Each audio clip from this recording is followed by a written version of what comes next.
we are in the KCIW radio station here in Brookings, Oregon, and we are super, super thankful, mostly for all the listeners and for all the efforts of our sponsors.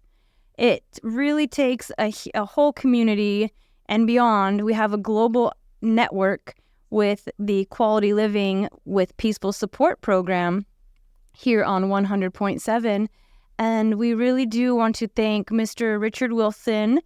Ruth Wilson of Century 21. We want to thank Sunny of Interior Designs, Sunny Interior Designs. We want to thank Georgia Cockerham, one of our special sponsors. I want to thank my mother personally for her sponsorship, Bobbie Goldman, for the Quality Living with Peaceful Support program. There's so many sponsors out there. We will get to the whole list. Each show will make special announcements and major appreciations. We thank you.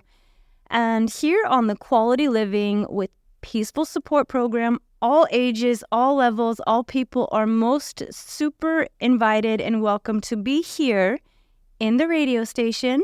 You can also call in if you have good cell phone or a landline, because sometimes it gets a little bit choppy. And so we really appreciate the listeners and all that participate. Okay, so enough of the introductions. Again, I am Amanda Whittemore, if I have not said that.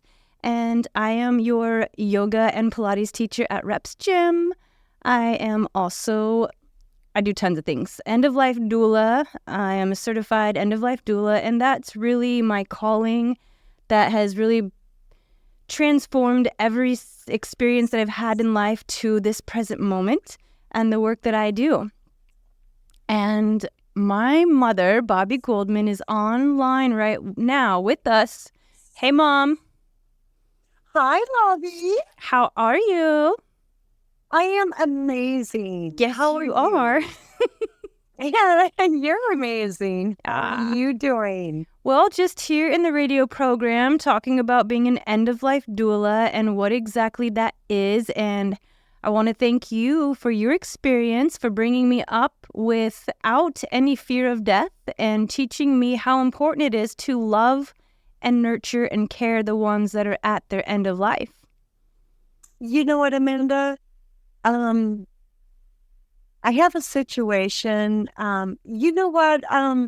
2 weeks ago, I was thinking about how a person, young or old, walks an old person across the street. Uh-huh. And yeah, so they see this elderly woman or elderly man wanting to cross the street with their cane. Uh-huh. And a gentleman or a woman goes up to them and says, "Oh, let me help you cross the street." And they are so thankful for that, right? Yes. And so they go ahead and take them and gently guide them across the street.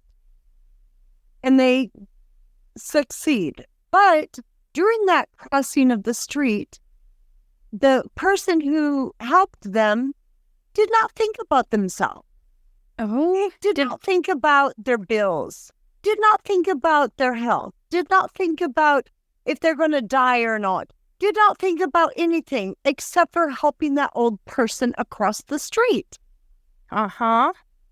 And did you know that every day a living nurse, a living CNA, a caregiver does that same thing to an elderly 12 hours a day?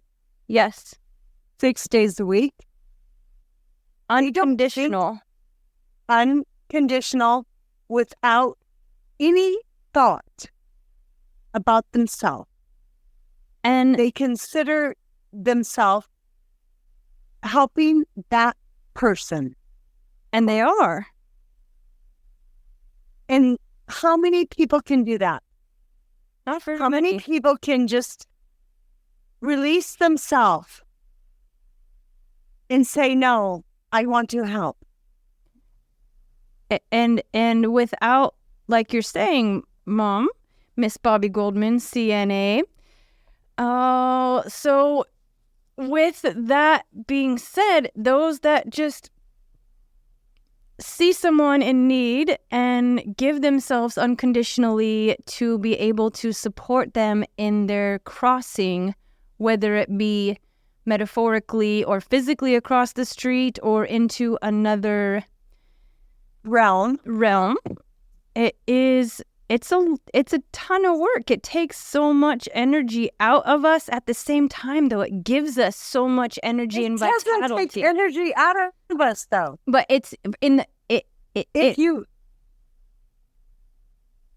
it gives to us. I was saying it does take out of us, but at the same time, it fuels us with a different energy. So it's almost a purposeful symbiotic relation. Yes. So when you give, you get back. Exactly. Yes. So when you give, you don't feel that like it's a heartbreak to give. You don't feel like it's an energy to give. It just comes like a blessing to give, right? Naturally, yes. And then when you get it back, it's like, woo! Yes. Yeah. Because when you're giving of yourself, because you don't think about yourself, you give of yourself and yourself is gone. So that's neither here nor there. It's a matter of doing what is required for this person. Right. Very true. Right? Yes. And so you don't think about yourself. You don't think about, oh my gosh, my leg hurts. Oh my gosh, my back hurts. No, it doesn't happen. Your back doesn't hurt. Your leg doesn't hurt. Your brain doesn't hurt. Your stress doesn't hurt. It's like amazing how everything that you do for that other person doesn't affect you. It just gives you back the glory of knowing that you have succeeded in doing what you needed to do. It's the very truth. And the most important part of this is that from my experience, is that they're receptive and that they are part of the process. They're almost invited spiritually, energetically from the person that's passing. Like, so somehow they get brought into each other's lives and it's this magical connection, and they're there to fulfill all the requests, whether or not that person can vocalize them or not, whether they have an advance directive or it's written in their will. Somehow that person that's yoked with them, that's joined with them, has this ability to hear a different sensation and to be there to that's always a given. Yeah, to fully be there to give them as they desire and as they need, most importantly.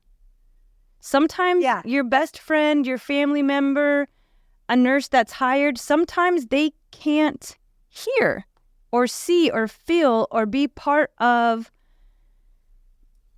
that person's journey and passing, and they get frustrated, they get angry, they get upset because their grandfather is not the right person for them. Well, possibly, and also because it's out of and it's out of their, how do you call it? Something. Of course, it's not necessarily the right person for the right time, but it's like God sending them an angel. And so we all need our special angels. Exactly. Well, when the person is right for the right job, God always sends that angel. Okay, look at Helen. Okay, so over I'm going to just call her Helen, okay? Okay. And that's just a made-up name. And I took care of her for 3 months, and I knew that she was going to die within the next month, okay? Okay. And nobody believed me. And I was like, no. And I need to be here. And no. And okay, so it's like, no, I really need to be here.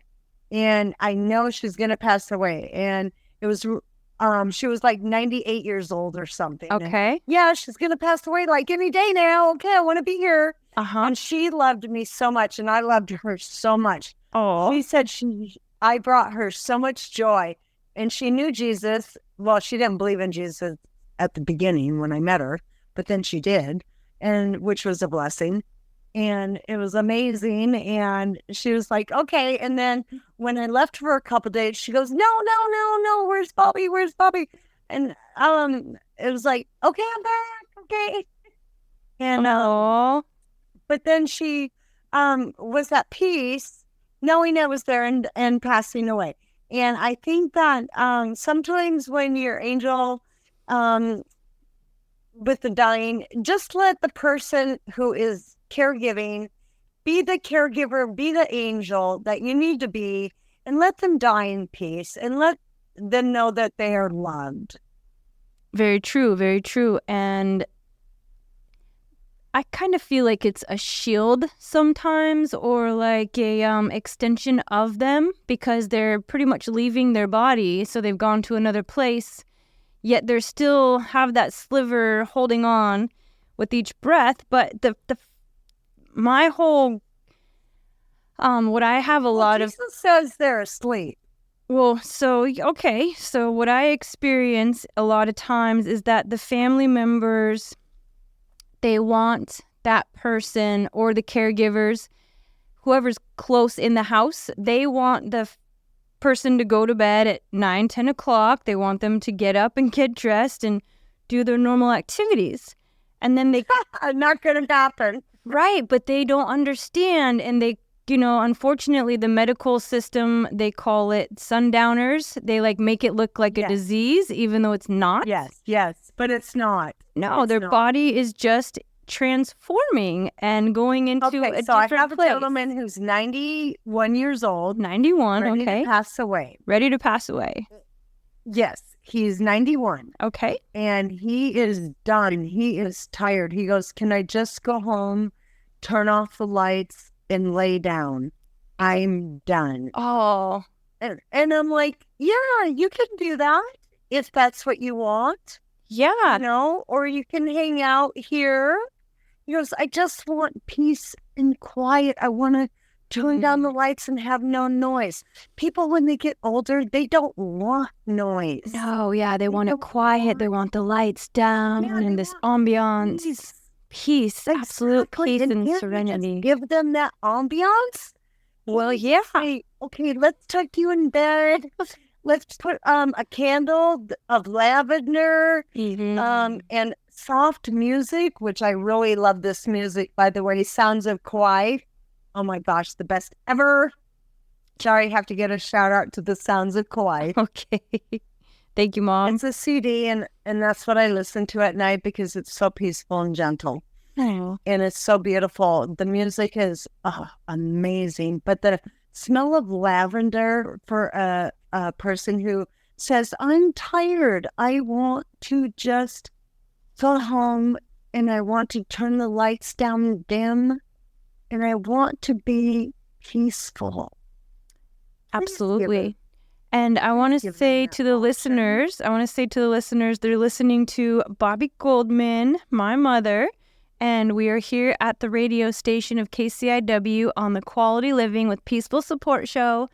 Phone number, please call in. You can call in. We'll talk with you. Yeah, they're welcome to call in and ask me a question about anything. 541-661-4098. And for some reason, if you hear this and it's aired a different time, you can email contact@kciw.org, and we will definitely get to you via email, whether it's today, tomorrow, next week.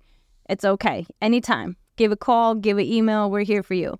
Okay, Mom, so can you tell the listeners, Miss Bobbie Goldman, about a little bit about ensuring that the person who's at end of life, that is passing, the person, how important it is to honor their requests, other than, like you were talking when you first began the program, you were talking about the selflessness, the unconditionalness, how important it is, or how we can find tools or tricks to ensure that that person gets their turn, and that it's not my turn, it's not your turn, it's their turn. You know what? That reminds me of the story when I was in the nursing home as a student working 40 hours a week under a doctor who wanted to hire me as an RN when I get my RN license. There was a lady who was German in her room, and she was dying, literally dying at the end of her life in 20 minutes. And I knew it in 20 minutes. And everybody said, no, she's going to live for another 4 hours. I said, no, she's going to live for 20 minutes. And you know what I did? I closed the door. I closed her curtain upon her bed, and I sat with her and I held her hand. And I asked her if she believed in Jesus. And I prayed with her to give her that peace. And she accepted that. And then 20 minutes later, sure enough, she passed away with peace and dignity, quietness. And the doctor was like amazed. He said, I want you to work for me when you get your RN license. Well, thank you for doing that and being so attentive and kind of not shutting out or closing out. A person who is dying. Exactly. Listening to the present moment and being present with that action. You have to. You have to listen to the patient. You have to feel that patient. You have to put yourself aside. If you don't put yourself aside, like when you're walking across an old lady across the street, you don't even think about your bills or anything. You just think about getting that person across the street. That's the moment. That's in the moment. In the moment. Always in the moment of taking care of that person. You don't think about yourself when you're giving them the shower, or you don't think about wiping their bottom, about you and your bills. You don't think about anything else. You give up your life for another. That is serving. Right. Freeing up the space, freeing up the thoughts. And that's what I was thinking about. If people can't give up their self to their members of the family that need that help. I have a little. Then call what? Sorry. Go ahead. Call somebody who can do that for you. Don't try to do it by yourself. If you cannot give up yourself for another human being, don't do it. And that's so important, Mom. Thank you for reiterating that, Miss Bobbie Goldman, yes, we need to reach out and ask for help, ask for support. Yes. That's what an end-of-life doula is. I'm not a caregiver. I will do caregiving activities. However, I am here to support the caregiver, support the family, support the person at their end of life, to ensure that they have the best experience. The whole family, everyone that's involved, all the friends, all the families. And that's super important. But if they're not able to do that, then they call somebody. And they say their life is really super busy and it's interrupting their life. Do not try to do it yourself. Please give your heart to somebody who can do it. Undivided attention. And I have something that came through me, if that makes any sense to anybody. You know how all of a sudden you have this funny voice that comes out of you, or you just have this character or this thought, and you're like, wow, where did that come from? Yes. I want to read you something. This is just came through me after doing work with one of my clients that are at their end of life. Okay, ready, everybody? Here goes. All right. Ready. Okay, you're on the Quality Living Show with Amanda Whittemore. Okay.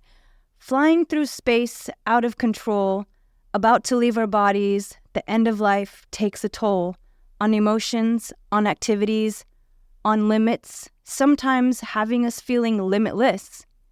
Wishing we could do all the things we did before, not knowing if we're going to even open up our eyes here on earth anymore. When God has a plan, we listen and we ask for guidance, grace, to understand, to be a beautiful participant in this journey.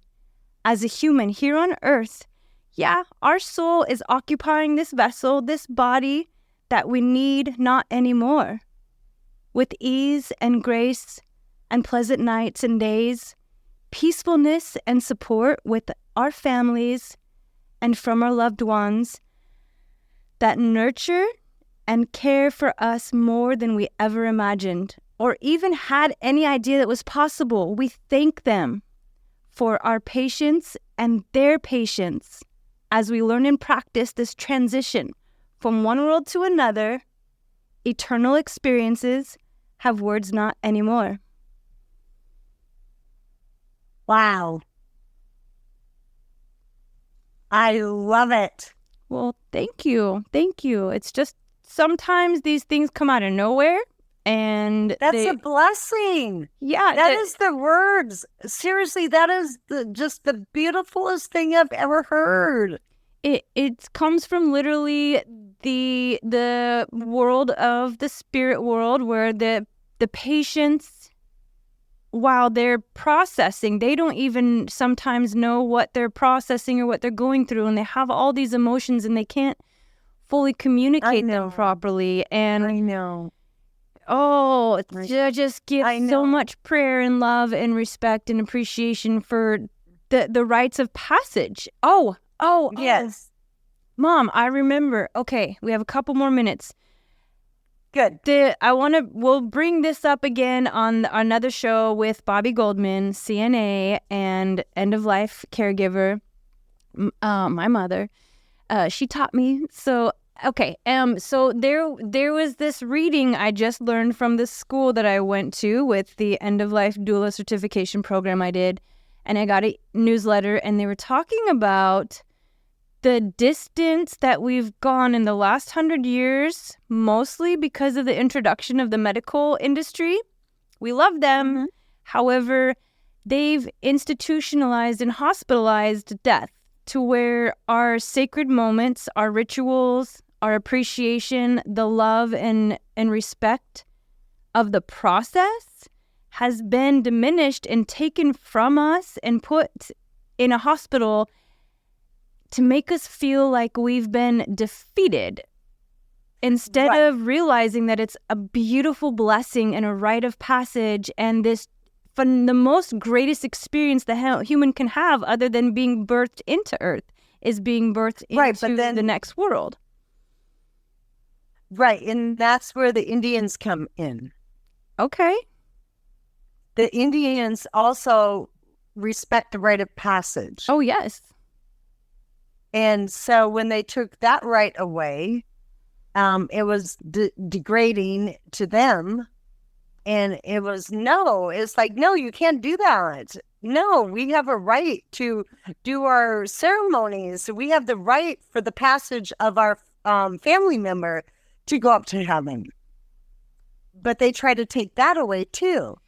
And so, no, you can't take that right away from people. Let them have the respect to say, if I want to die in my own home, please let me die in my home. Let me just sit on the bed in the living room and let me just watch the TV and die. It doesn't matter where you come from. It's just give them the right to die where they want to die. That is so true. And we have you, we have a couple more minutes, Mom, and the rite of passage, the right to pass wherever we want to, is so important. Some of us don't get the choice, but if we do, let's honor it and respect it and send it as much as possible. Well, is there anything else that we could say to the listeners here on the Quality Living with Peaceful Support radio show that you want to say? Yes, just remember walking across the street with an old person. Remember that you put your feelings aside, and that's how you take care of them throughout their lifespan. Is that you didn't think about you being hit by a car, or you didn't think about you having bills being paid. You only thought about taking care of that person walking across the street. That's how you need to take care of a person for their end of life. Unconditionally. Unconditional. No brain needed for yourself. Just taking care of the other person to make sure that they are safe. And they're on the stage. It's their time to shine. They're the spotlight. It's their show. They're the director, the producer, the actor, the editor. They are the entire show. I mean, they have so many stories to tell, Amanda. It's amazing. And it's like, respect them. Mm-hmm. And I just think that when you cross a person across the street, when you help them across the street, it's total respect and it's total selflessness. Right. Is that the word? Selflessness? And I call it peaceful support. Okay. And so, yeah, you're making that peaceful support for another person. And it's so amazing when you can just shine for the other person that you're taking care of. It's true. It's very, very true. And it's so amazing. And it's such a blessing. Okay. Well, the radio show is here for everyone. It's a global podcast that is available everywhere in the world. Literally, everyone can go to kciw.org/quality-living, and it will take you to we have 80 shows already so far, and we're going for 8,000 or more. I don't know. However, it does take sponsors, and I want to thank you for your sponsorship. And it does take a whole lot more than anybody could imagine to keep these podcasts happening, keep us on the air in the Curry County and global internet podcast access. I love it. I totally love it. And I am so glad that you are out there on the radio stations to bring people together to know what they can do, what they should do, or their help. That the people who are struggling with, like, oh, what do I do? Exactly. I can't We're afford here this. for you. I can't afford that. Okay, I love you. I love you all. Thank you, listeners. We'll talk to you again real soon.